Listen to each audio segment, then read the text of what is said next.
guiding perspective to what is happening, what is the current situation of traveling industry, and how the game is still going 9 years of not being in the game. So there's a lot of things in Tanzania that we guide, and a lot of guides are guiding in Tanzania that are very similar to the nature and geographical space of Africa, and we are not aware with it. And I feel like through this book, then we can have some similarities of what is exactly happening in Tanzania, and it's also in Africa. Is when the idea came into mind that something is actually missing. Tanzania guiding in comparison of Africa. Yeah, perfect. Let's start the show now. Well, my name is Kennedy, and I don't have a script today. Okay, coming back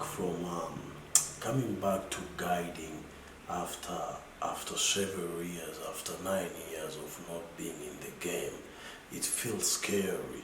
It feels like I'm behind. It feels like a lot of happening when I was not in the game. But the only thing keep me feel like I'm still in the game, or I was still in the game, is because I was always curious to know, to talk, to understand, to read different books about what is happening, what is the current situation of traveling industry, and how the game is still going, the guidings and everything. And then is when the idea came into mind that something is actually missing in the guiding, especially when it comes to Tanzania guiding perspective. And what is missing is I felt like I want to be a guide. I want to go back to be a safari guide again. And that is where I belong. I've been on the game. I used to be in the game. I was out on the game, but I was always being involved into what's happening in the game, you know. And I felt like I was out, but I was still in the game. And then came to understand that I am still part of the game.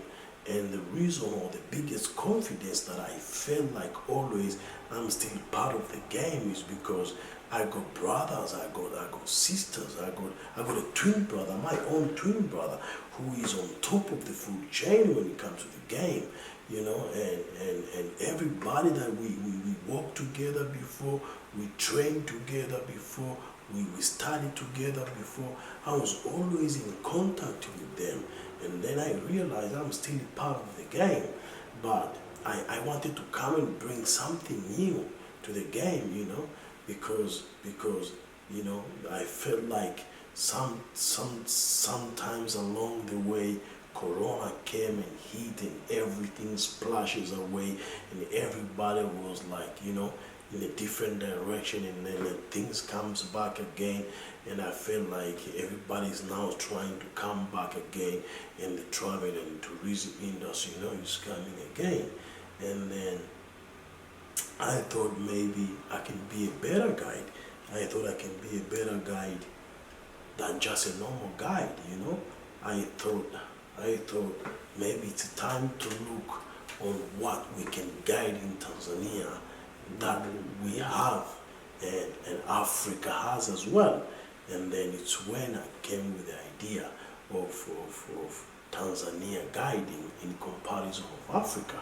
And then I sit down and gather my information, talk to my friends, you know, and then I realize, yes, this is really what we have in Tanzania.